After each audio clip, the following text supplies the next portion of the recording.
writer, historian, University of Rock, and he's going to speak about New Iceland and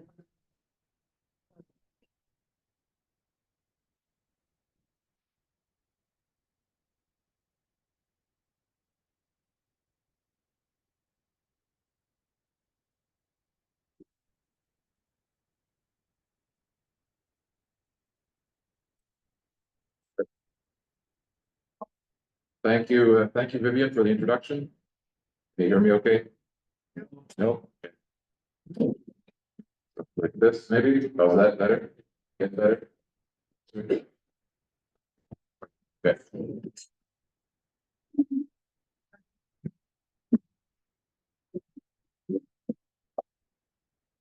Good.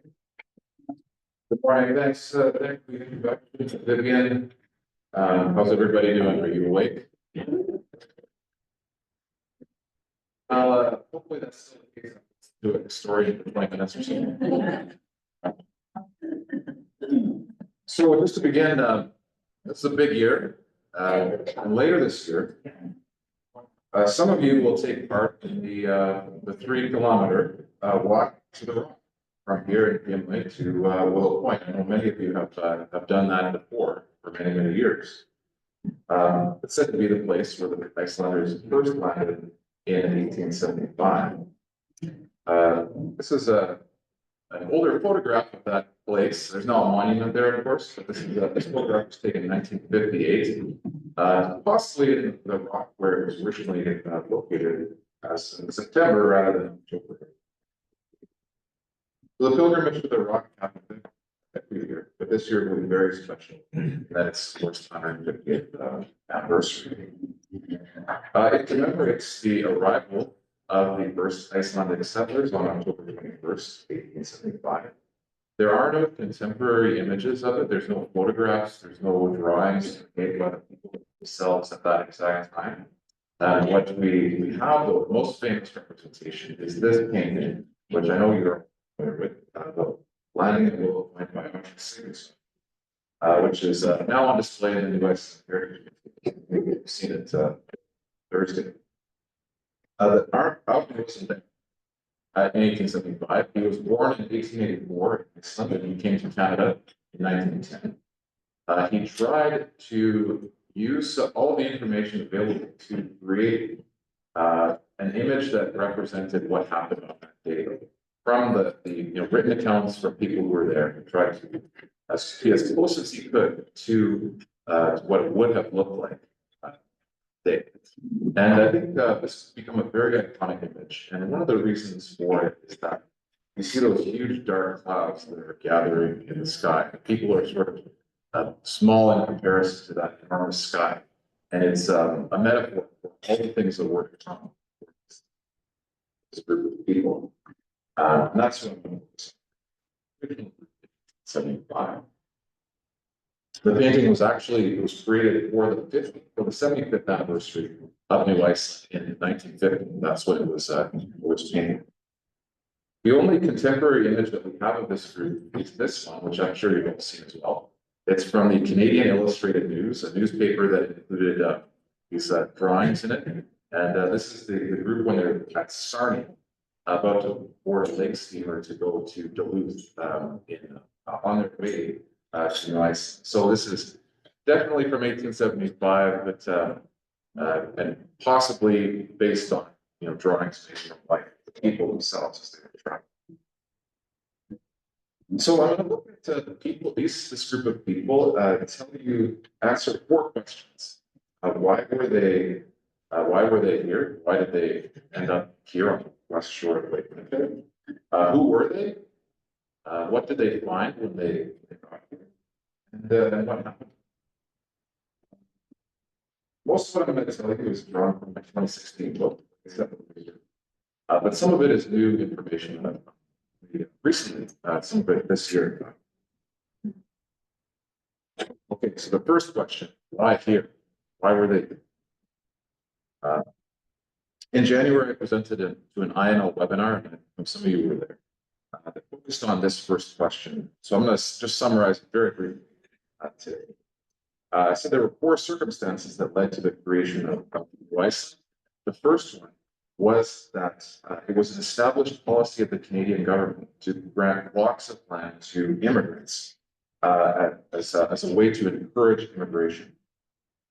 It basically offered a block of land for cheap or free in order to encourage people to come with the idea that their relatives and friends would follow, and that would help spur immigration.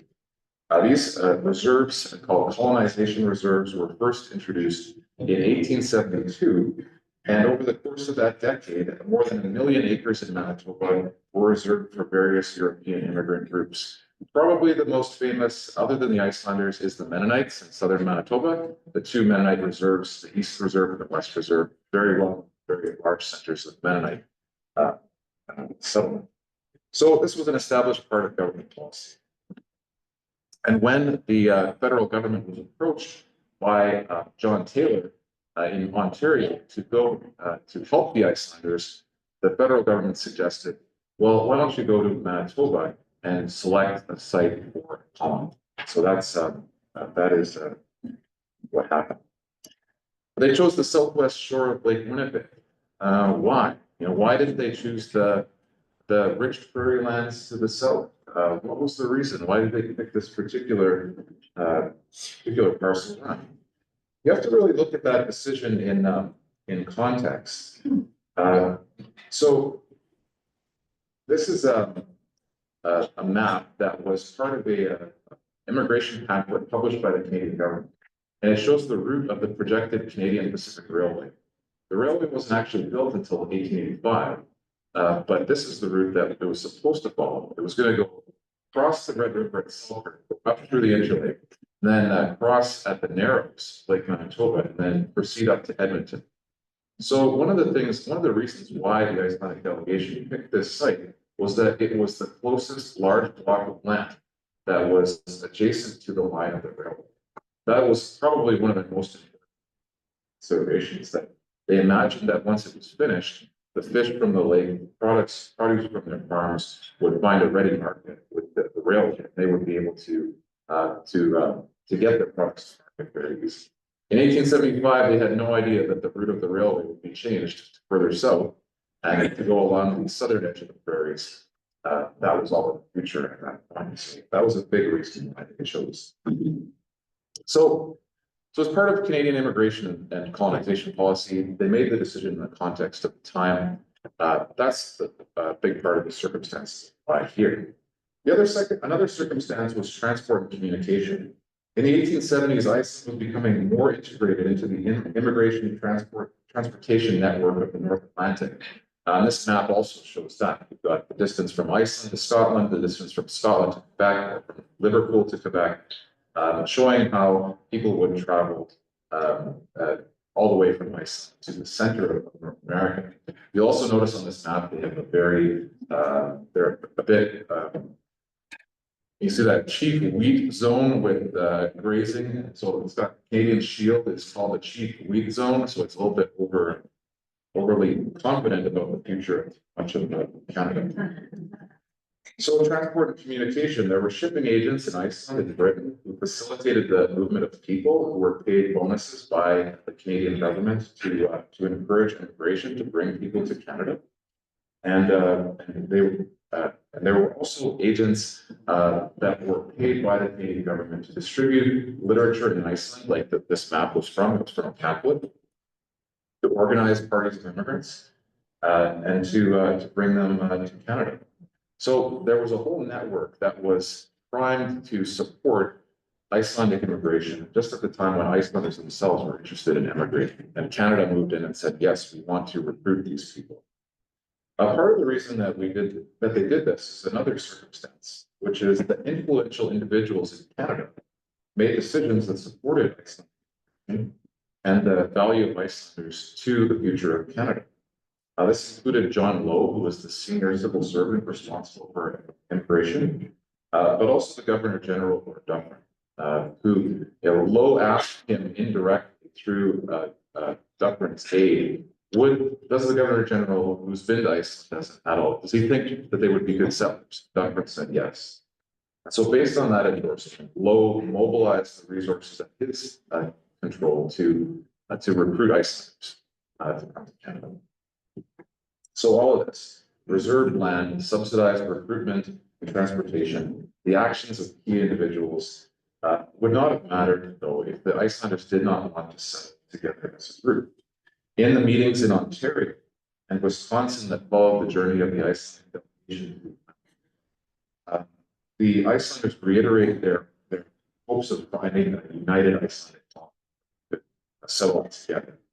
And it was this circumstance that led most of the immigrants living in Ontario and a few living in Wisconsin, living minority, to take up the Canadian government's and make a long journey in many stages to this place on the shores of. So that's the circumstances. That's why it's here. But who were they? Well, here's a detail from Dr. Sigurdsson's painting. There were about 250 people in that first group in 1875. They were composed primarily of families with young children. There were 50 couples whose average age was 37 for the men and 35 for the women. This is kind of important to remember because a lot of the photographs that we have of these people are from much later. They're from about 1890, so we think, oh, this person is immigrating. But no, at the time, in 1875, they were younger people. I'll show you one example of that later. There were about 114 children out of 250 people. So 45% of the group. It's quite a significant number of children, and 3/4 of those children were under 11 years of age.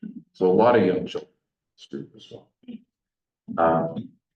At least 5 women had infants younger than 6 months, and 9 of the women were in their 3rd trimester of pregnancy when they arrived on October 21st, 1875. So in addition to there being lots of kids, lots of young kids, there were lots of relatives. A lot of these people were part of kin groups. They included older adults, younger unmarried persons. There were 29 unmarried men and 6 unmarried women in the first group. The unmarried older adults were typically widows or widowers. Frequently, the parents or relatives of the married settlers. So you might have, mom and dad, kids, grandma, grandpa, uncle and aunts, and sometimes other relatives. So it's a bit harder to figure out who's cousins, but basically they're all related. They're closely related.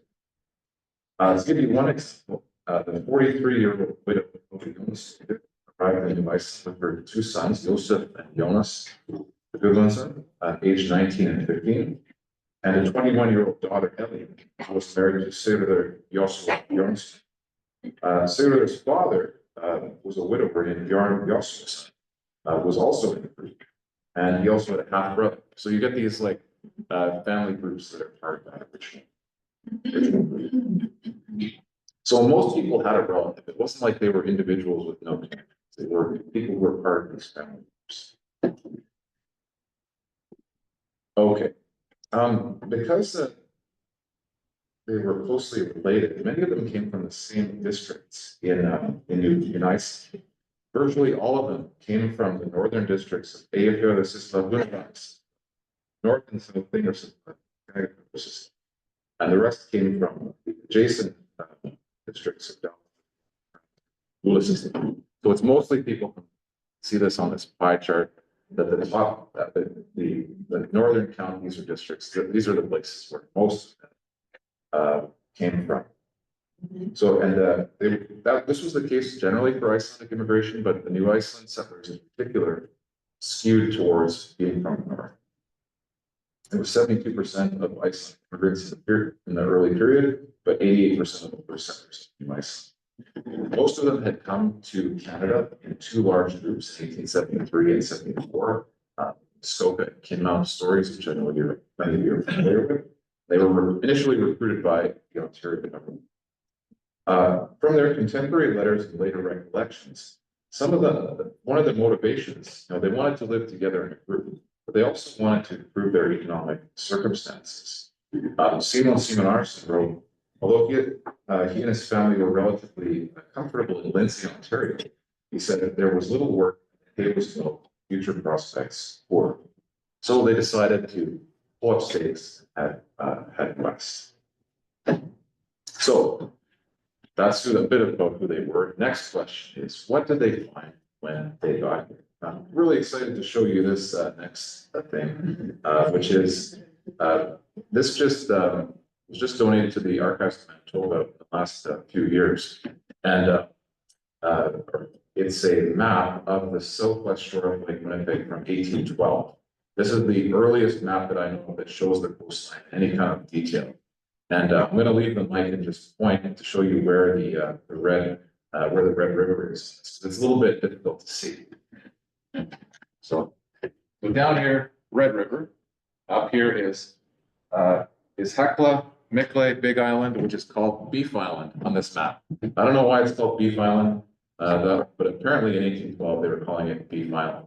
Willow Point is also here on the map called Presqu'île. Drunken River, Whitehead River. They're all noted on this map. 1812. It was created by a Canadian fur trader named George Nelson. And it's one of his many journals that he wrote, one of his many journals that he wrote during his long career as a fur trader on Lake Winnipeg. Right. Yeah. What's on this map? For people on this side? Oh, sorry, yeah. Okay. So here's South Basin of Lake Winnipeg, here's Red River. Here's Miquelon, Hecla, here's the Iceland, Whitehead, Iceland River. Thank you.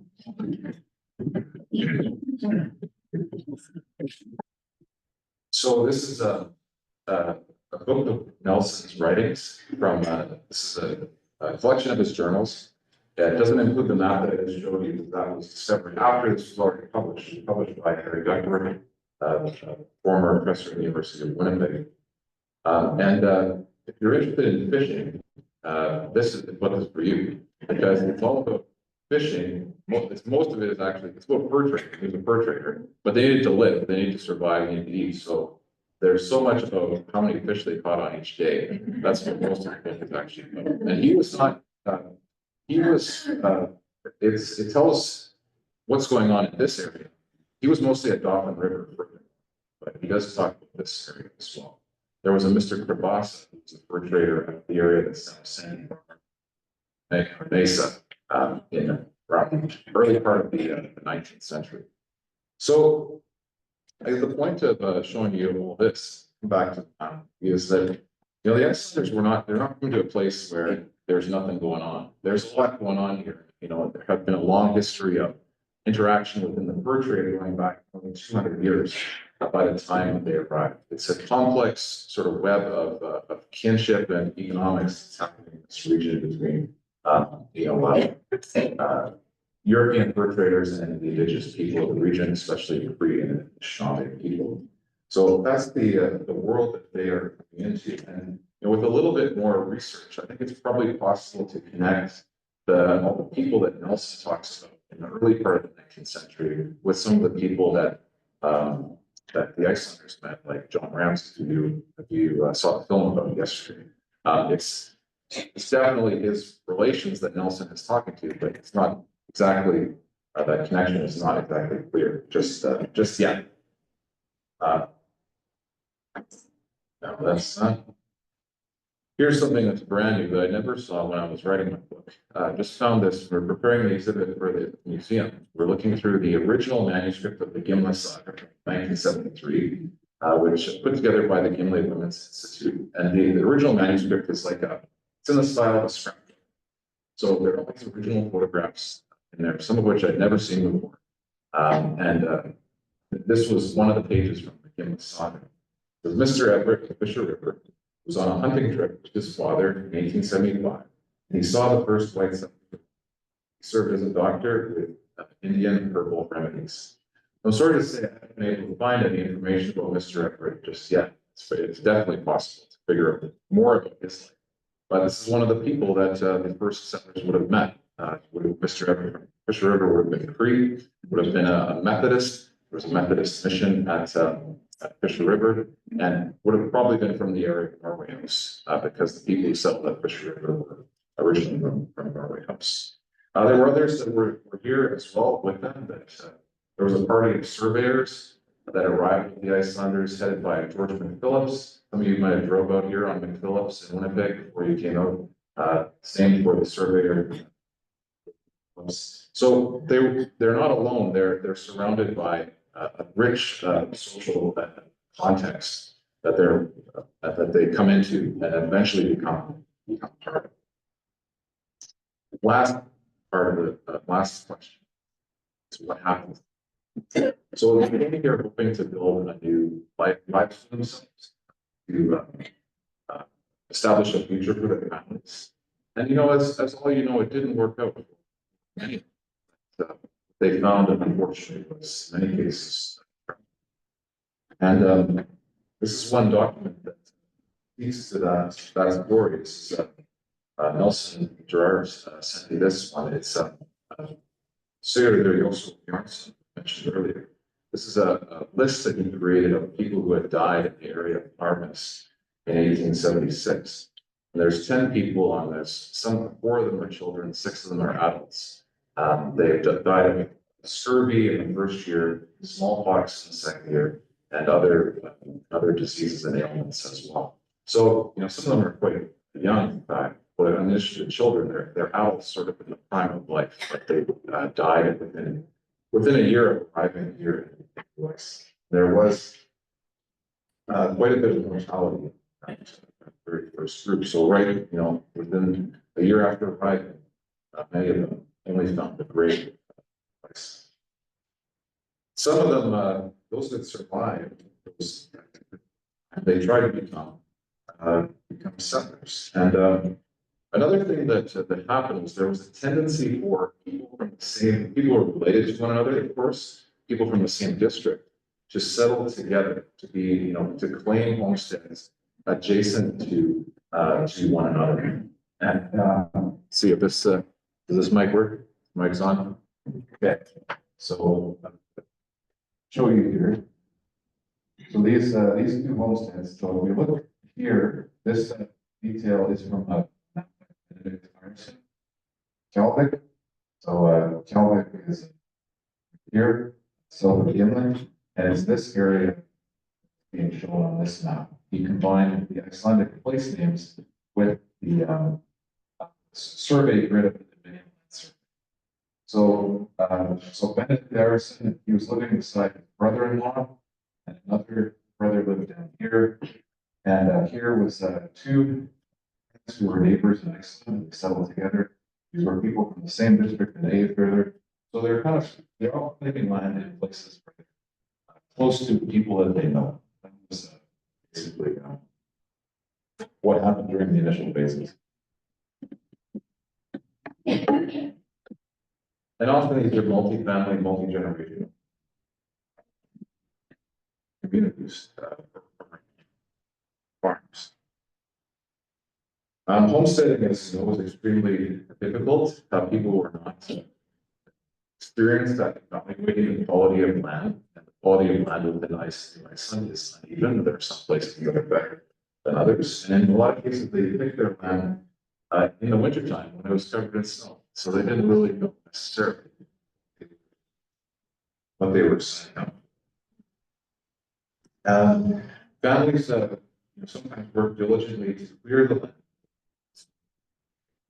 roots, and suffered through crop failures and flooding and many other setbacks on the way. One thing that was common to all of this, they combined trying to establish a farm with paid labor. For example, women would go to Winnipeg to work as servants, men would go to Winnipeg to work as laborers, and then just to give you an example, this couple Seamanars and all these students out there, they took turns. So one of them would stay on the farm and the other would go to the city to earn money because there was no other way to earn cash. This is a good example of a photograph. This is the photograph we have, but it's actually from much later. Their daughter, Gudrun, there in the middle, was born in 1878 on the farm, Skoga, which I can show you on that map. So, despite their many difficulties early on, the loss of a child in the early days of the South, Simon and Valdis were, they managed to persevere and sort of establish. They only left in 1881 after capture. It made it impossible for them to maintain their lives. They eventually left and moved to the Argyle settlement in southwestern. After a year of earning wages in Winnipeg during the city's first boom period, the family relocated to Argyle with $600 in savings and began homesteading anew. By 1891, the family had broken 100 acres and 16 acres in wheat and 14 acres in oats. They had 22 cattle, 6 horses, 6 pigs, and 50 chickens. And their net worth was $4,620, maybe like $103,000 today. And but I got these statistics from the Canadian sessional papers. This was published in a public document that everybody's net worth. And this was partly to prove that the Icelanders were becoming successful. It was published by Baldwin Baldwin's, who was the Icelandic agent of the Canadian government at the time.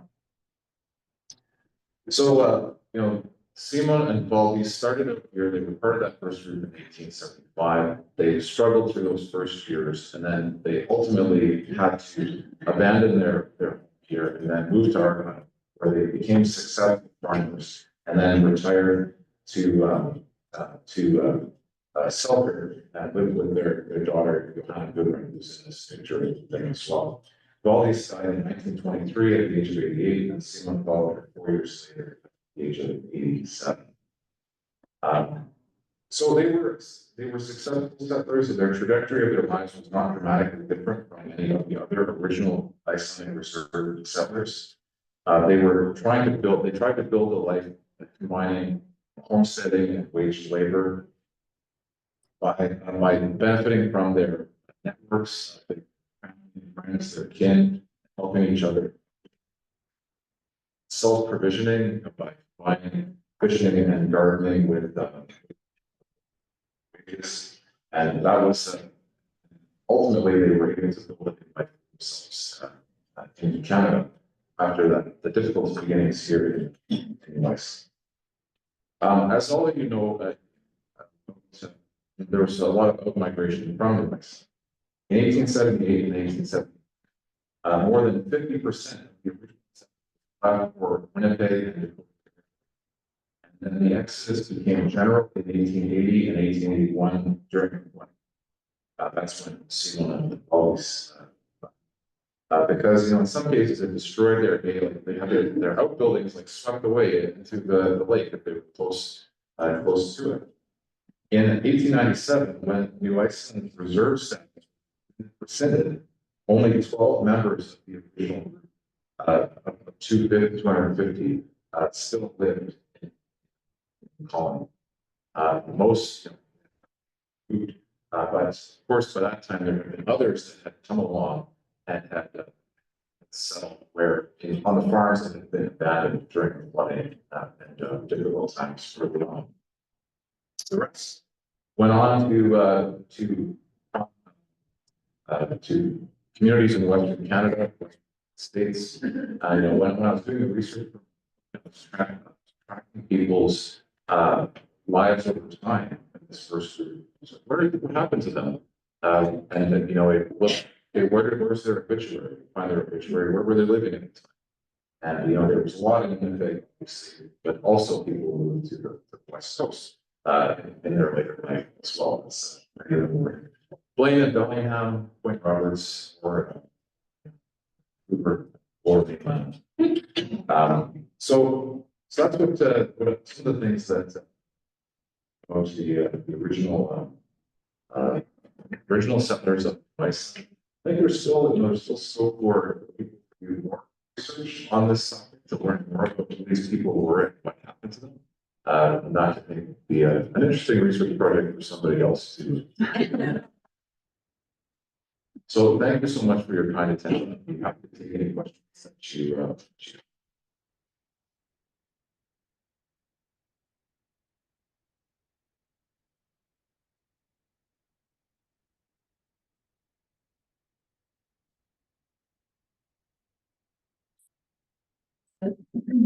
Okay, I think there's one over here, then one over there.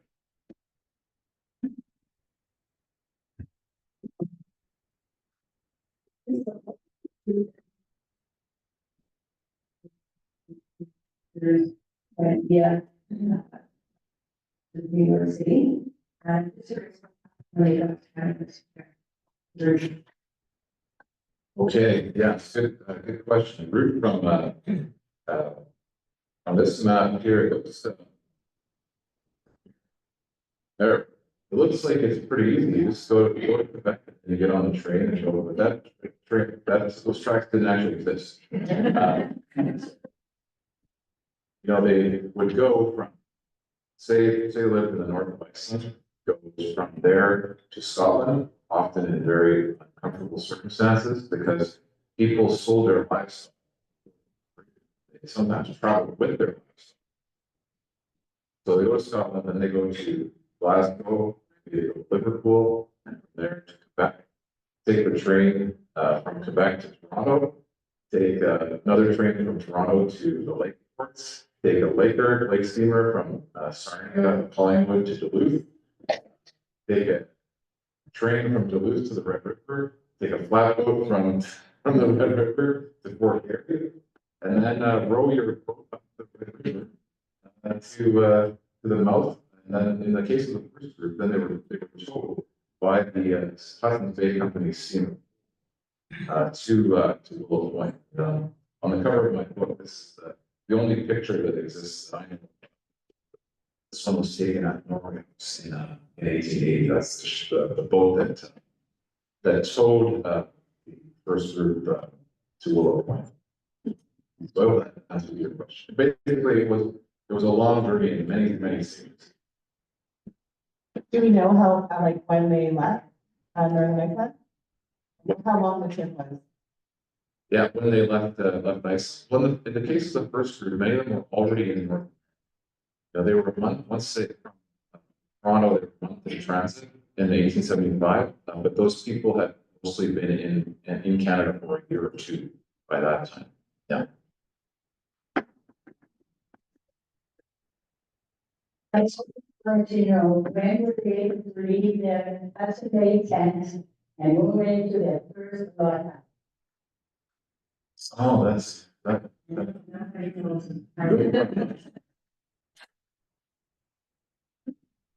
I don't know about that. One of the first things the construction projects they did was to build that house for their agent, John Keel. So that house for him, but also so it ended up being not a very good house. And very good. Putting clay between them. Not a great idea. I would say, as an estimate, I would say it's within that first 2 months. I'm not really sure. You know, partly that survey party that was with them was showing them how to construct. Yes. You mentioned that there are a number of. So, if anybody know. Baby mother. So horrendous, basically. The you know, a lot of the children who died, who were born at that time. There were some that did. Most famously, Young as ancestors, people in this room. But for many mothers, and, you know, mothers, the infants, I think it was into the older group. People get scurvy, drinking by They had general lack of food. So, the mortality rates, don't have this. Right. I have. Hello, okay, I have a more of a practical question. I tried yesterday to buy your book. Do you know where I can find it? Now that the prescription and comments. It's maybe at the Icelandic Heritage Museum might have some copies. Thank you. That one and then over. Did you, what is the time of, Oh, that's good. Yeah. let's do some, and your twin. And then Jay Wiley wrote the reading between the lines. Hmm. How did you develop? Good question. Thank you, Linda. So, this book started out as my PhD dissertation, which had a very long and ponderous title, Experiment in Immigrant Colonization, and that was not a good title for it. So I asked myself, what is this book about? Like, what is it actually about? And so thinking about this map and thinking, it's putting the Iceland. And so it was a reserve, absolutely, and then it was a reserve white. The two things that came together in the title, this experiment in colonization actually was. I think we just have time for one more question. We've got a Zoom call waiting. I'm sure you'll be around for that. I'll be around all day, so you got a question? I have a question about Winnipeg. Do you know how many of the original group stayed in Winnipeg? And is there information that we can find to find out what it like was like staying in Winnipeg? Yeah, absolutely. The group that arrived was 285, so 250 came here, so it's about 30 or so that stayed in Winnipeg. Mostly those were unmarried young women because they were most in demand. Domestic servants were consistently a category interested in recruiting. And so that's initially, like, for example, there might have been an older daughter, say older, so 13, 14, who would stay in Winnipeg. Younger siblings, parents, and often those daughters were essential, helping them to survive, because they were sending their wages home, and they needed cash, they needed supplies, they were helping to support their family through their work. So it is possible to sort of trace them individually and look at what happened to them, and I do know a bit of that. Can I come talk to you? Sure. All right, since we got that Zoom call waiting, thank you so much, and see you around the rest of the day.